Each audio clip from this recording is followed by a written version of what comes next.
this tutorial, you will learn how to annotate a bacteria on the Kobo form. The first thing you need to know is what is your bacteria species name. My bacteria, the one that I was assigned, is called Actinomadura miauliensis. So I'd like to know what is the taxonomy or the lineage of my bacteria, just to make sure what family it belongs to or what phylum it belongs to. This is going to be useful when annotating the bacteria.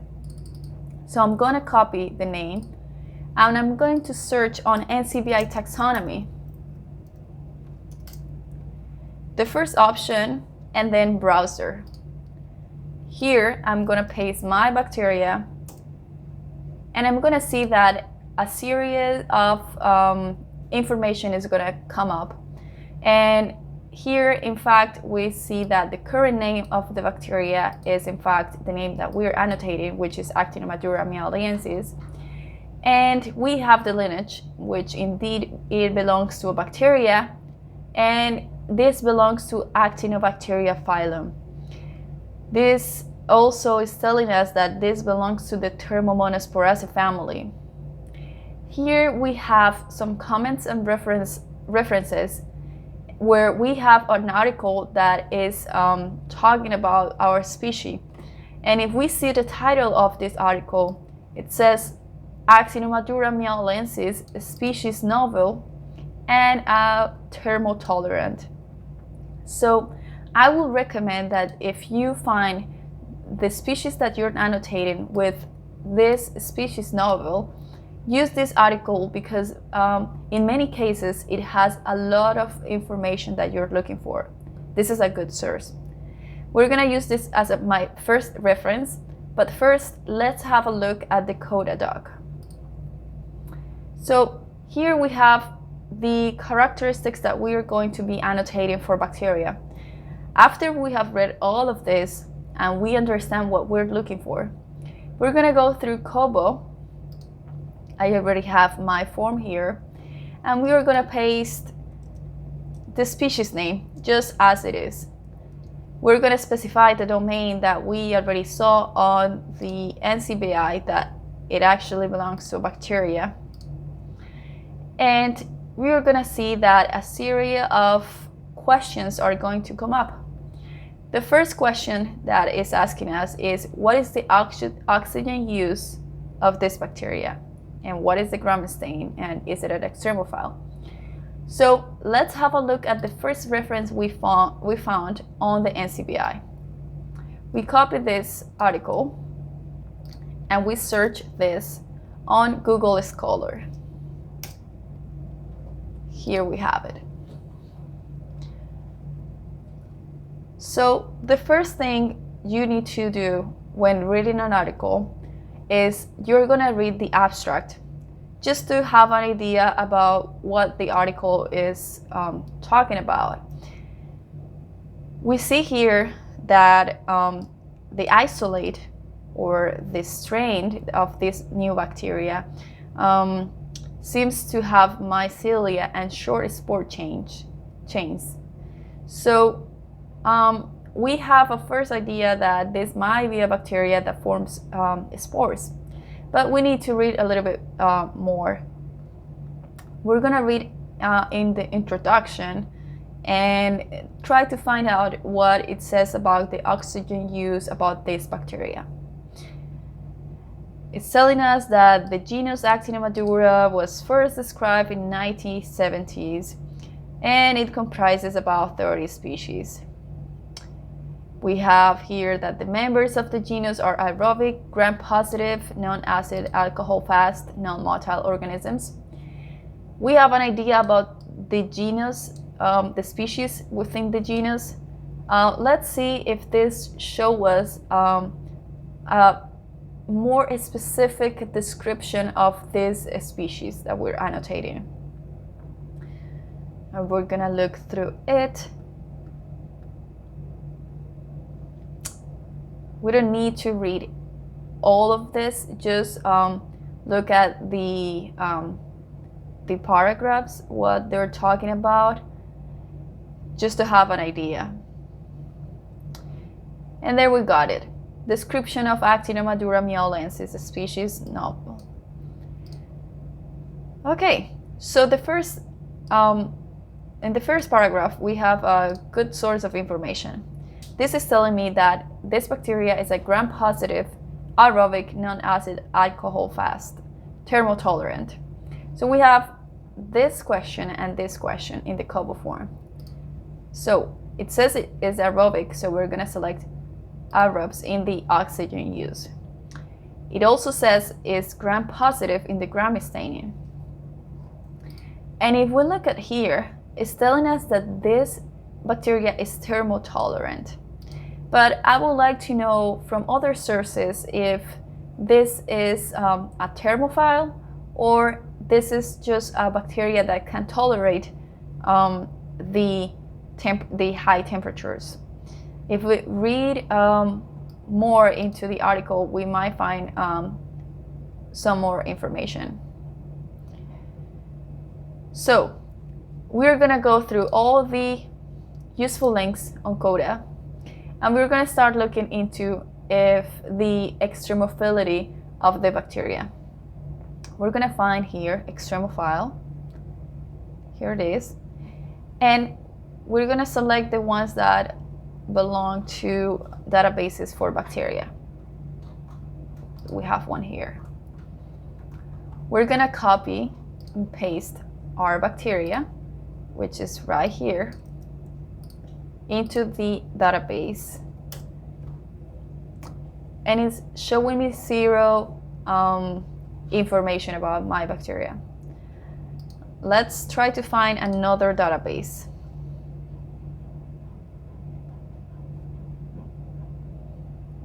Here we got it. Backdive.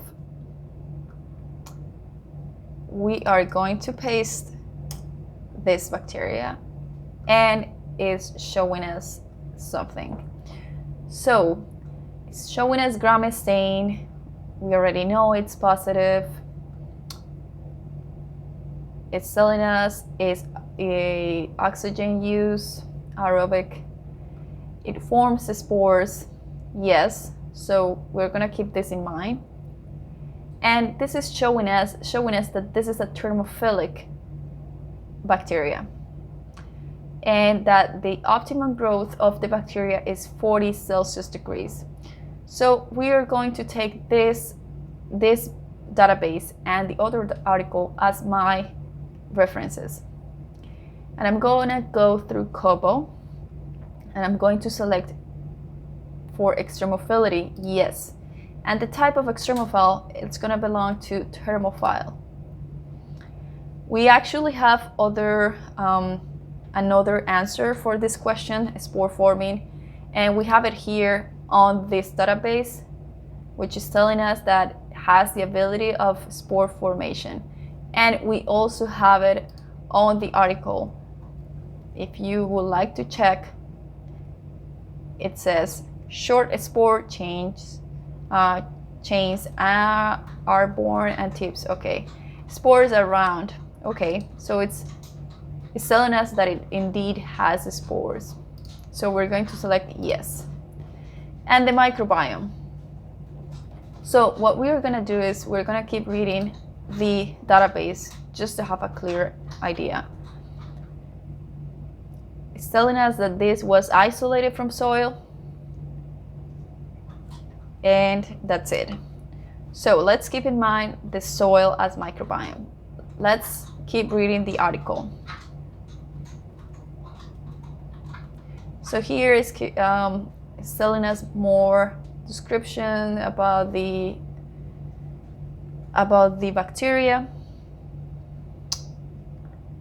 the metabolism, and that's it. Let's see if we can find on the method section where they isolated this bacteria from. Here we got the type of strain, which is the strain that was used to describe the new species, isolated from soil collected from this city in Taiwan. So we're gonna select for the microbiome soil, but we don't know anything about the specific type of soil. It's not telling us anything specific about the location of the sampling. What we can do is we can try to find some more information about this.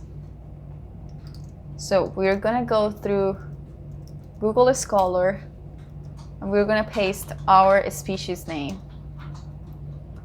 And we see that there are some other more recent articles talking about my species. Let's have a look at this.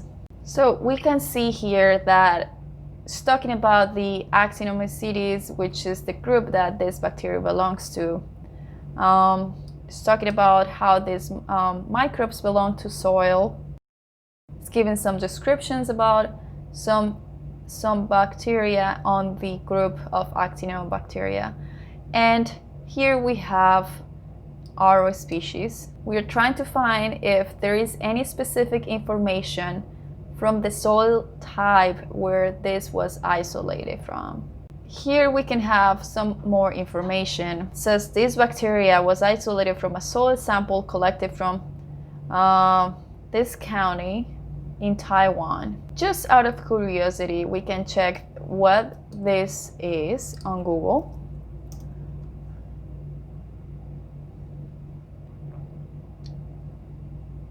And Google is telling us that, okay, some information about the area, but we cannot know for sure what type of soil was used to isolate this bacteria. So we are going to select for the soil type, unknown. Next, we have the pathogenicity. And what we are going to do is we're going to Coda and we're going to try to find the pathogenicity for bacteria. Here we have the pathogen and we're going to go to this database. What we're going to do, we're going to paste the bacteria, which is this one.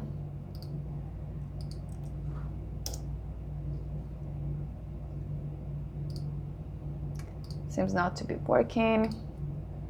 Let's try again with our species name. And we have to select here the genus, species, strain. No entries found. All right, let's look at the second database, which is ATCC. Again, copy and paste. We find some information. Let's look at this. It's telling us this is the strain that they have,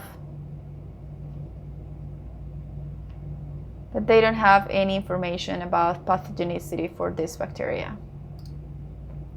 Let's look at the next one.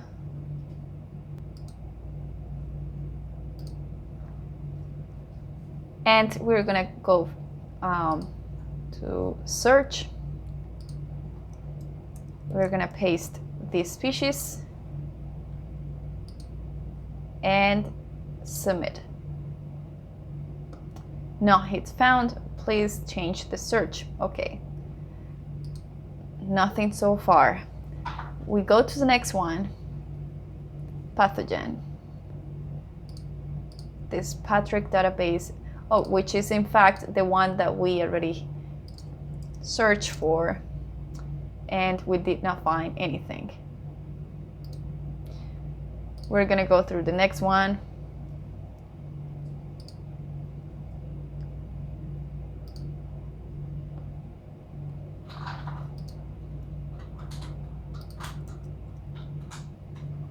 All right, we copy and paste. No pathogen found. That's right here.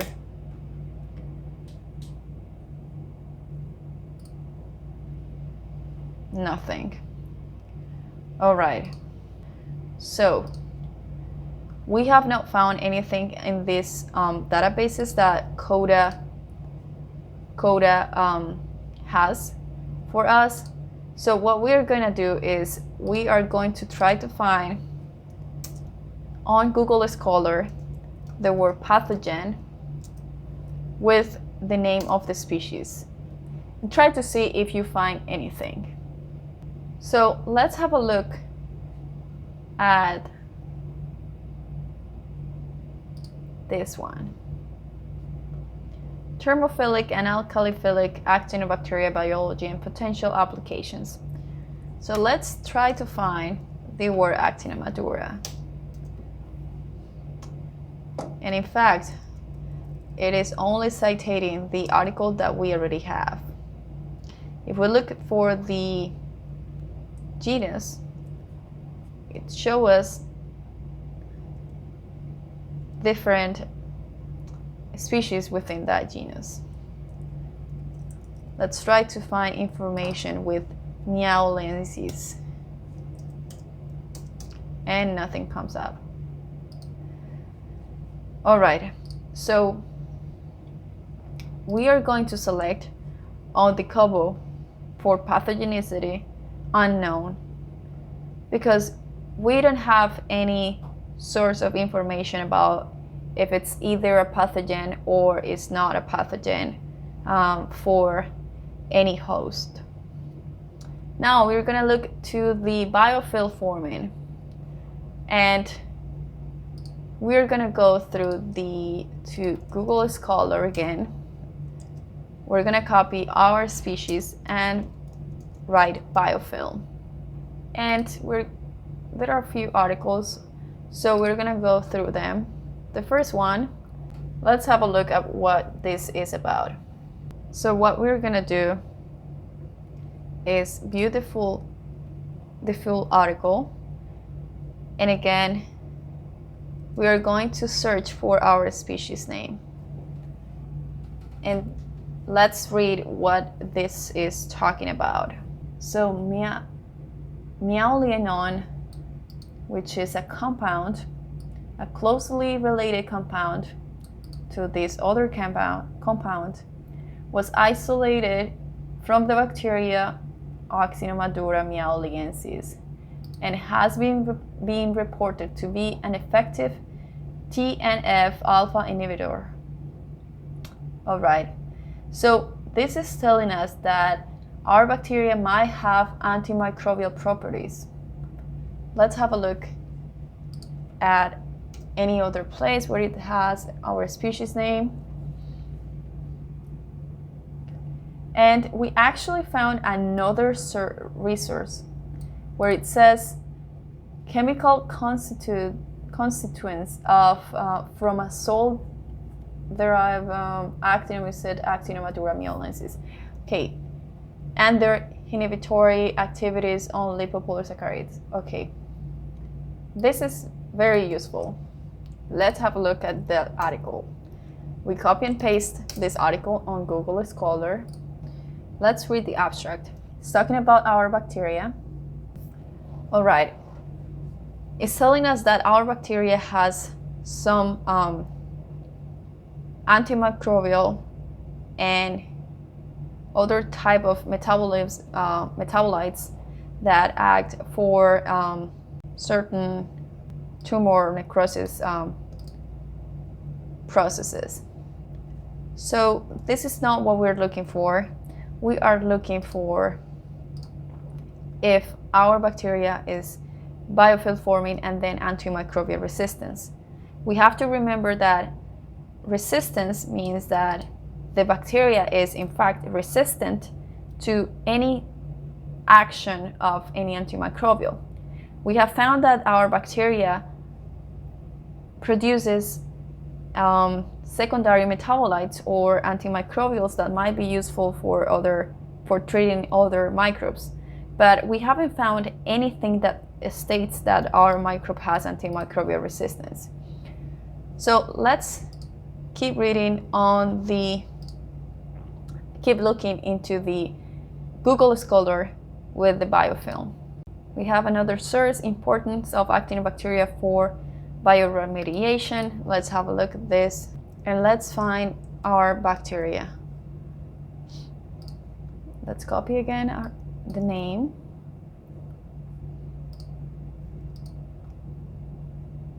And this is in fact a book. We have some information about actinobacteria for lignin and plastic degradation. Okay, we don't have any information about biofilm. Let's keep looking into the Google Scholar. Let's have a look at the third one. This is not going to let us search for our bacteria. We can try to download this.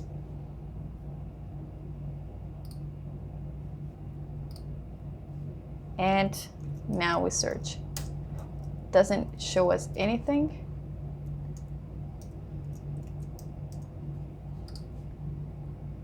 So this reference is not useful for us.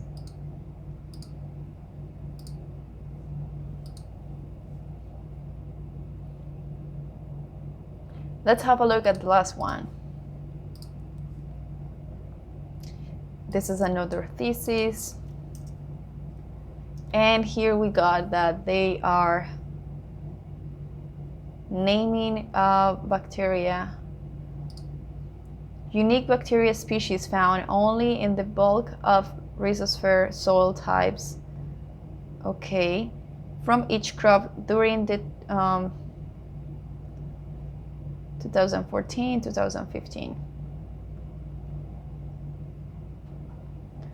All right.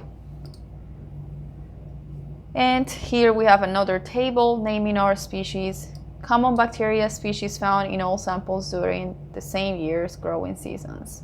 All right, we don't have any information about the biofilm forming, so we're gonna select unknown. And let's have a look now at to the antimicrobial resistance. So we're gonna do the same as we did before. We go to Google Scholar and we paste our species and put antimicrobial resistance. We're gonna read through the options that we got. Let's have a look at this. Secondary metabolites of rare actinomycetes.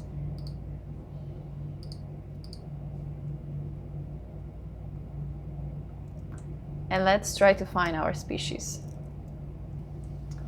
We have here the name of our species. Here we have this compound again. So it's saying that our species produces these compounds along with 13 unknown compounds, all right, which was isolated from the soil sample collected in Taiwan.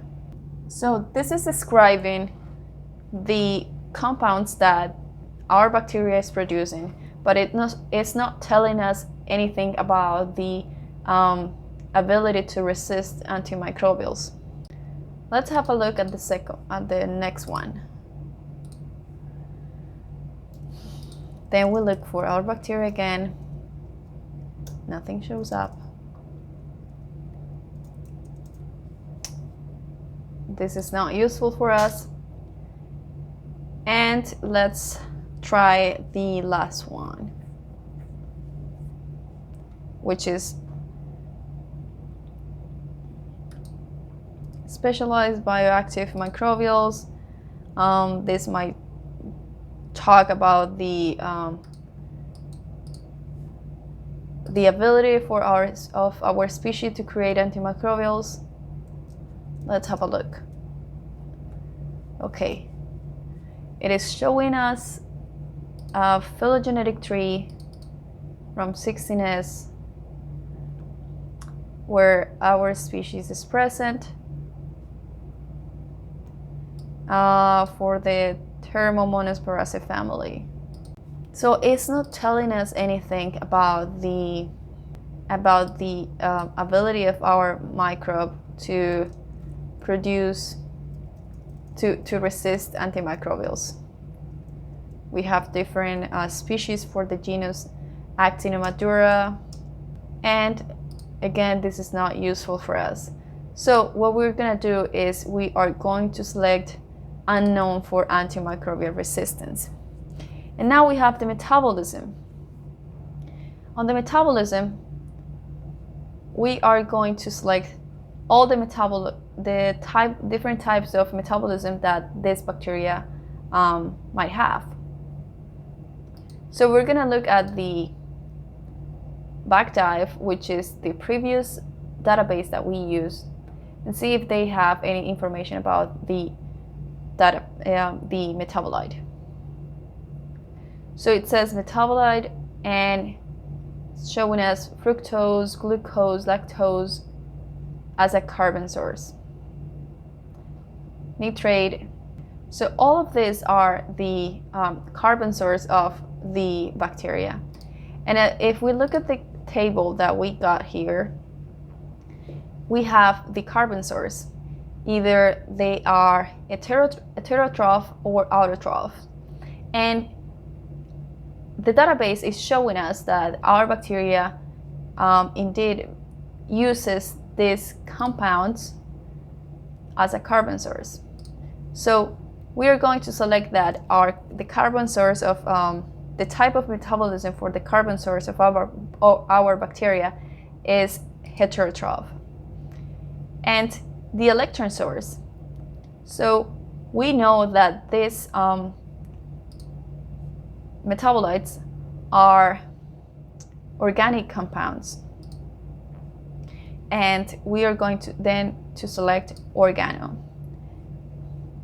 And in fact, this is giving us some idea that the energy source of the bacteria is a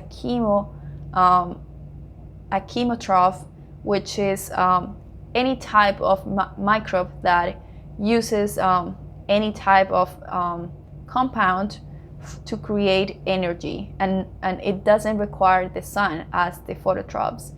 But just to make sure, we're gonna keep reading a little bit more into the metabolite. So let's have a look at the first article that we found. So in the description of our species, they're telling us something about the metabolism. So here it's telling us that the bacteria is positive for nitrate reductase production, glucose, xylose, and so on, can be utilized, but not this. So we're gonna look at again, as we did before, on the Google Scholar, and we're gonna try to find metabolism, just because we want to corroborate the information that we have found. As you can see, we don't have much information besides the articles that we already read, and the ones that appear to be different don't show any the specific name of our species, except for this. Let's have a look at this. And it's showing us the description of the genus Actinomadura, and that it has now 46 recognized species, including the recently described species Actinomadura miolensis. And that's it. So let's have a look now into the metabolism database. So we already went to BackMap and we didn't find any information about our species. Now we're gonna go through this database, which is gold, and we are going to make a search on the organism. So we're going to enter the species and the genus, and we're going to submit. We have one organism. let's have a look.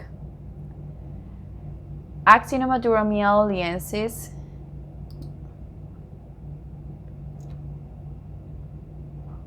And all right, it's giving us some information: domain, phylum, genus, the strain, the isolate, the type of culture, and that's it. Let's see if it has any organism metadata. It says it's gram stain positive. The isolation source, no information. Environmental, no information. And we have the taxonomy. All right. So we are going to only annotate this because we are basing our responses on this database and the article that we found. We're not going to write the citations for this, and we're going to use Zotero and the first link. So what we're going to do is we're going to copy and paste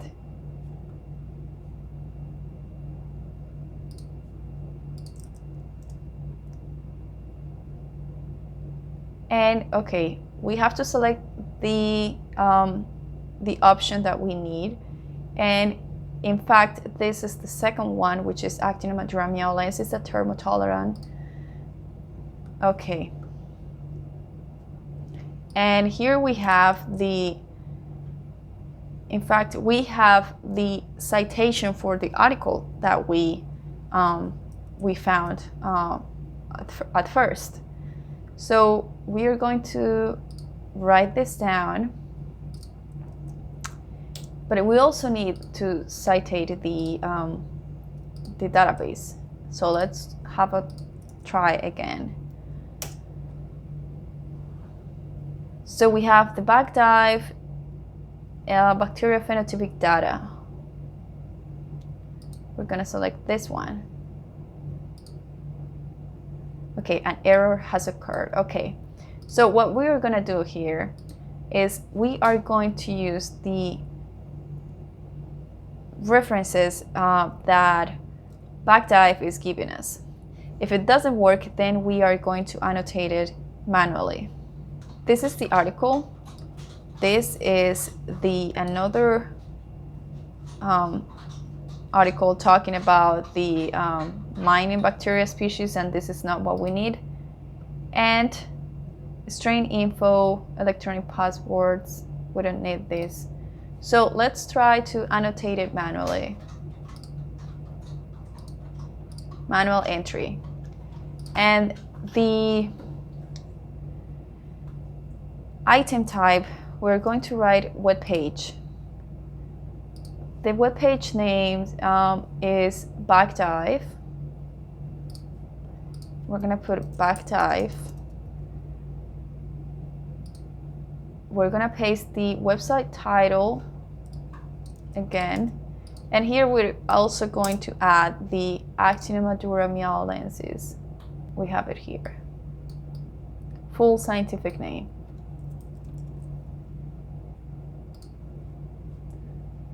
Oops, this one. All right. We also need the link of the database, and there we go. And we're also going to put the Bioactive ID for this species. We're gonna put it right here. ID. Done. So now we got our citation. We're gonna copy this and we are going to paste on Kobo. All right. So we don't have any notes or comments. This is optional. We're not going to write anything here. And this is a a test. So I'm going to put a test tutorial and submit. Okay, let's try to put NA and submit. All right, now it is uploading, and that's it. We see that our microbe has been submitted correctly, and we can corroborate this by here, looking at here, and we have a number 0, which means that we don't have any pending submissions on saved as draft, and we have submitted all our microbes correctly. So I hope this tutorial has been helpful on how to annotate bacteria, and feel free to reach out to us if you have more questions, and just remember to use the Coda doc with the definitions just to make sure that you understand what you're annotating. And also the useful links is a first step where you're gonna look for information, but also feel free to use research articles, which are indeed very helpful.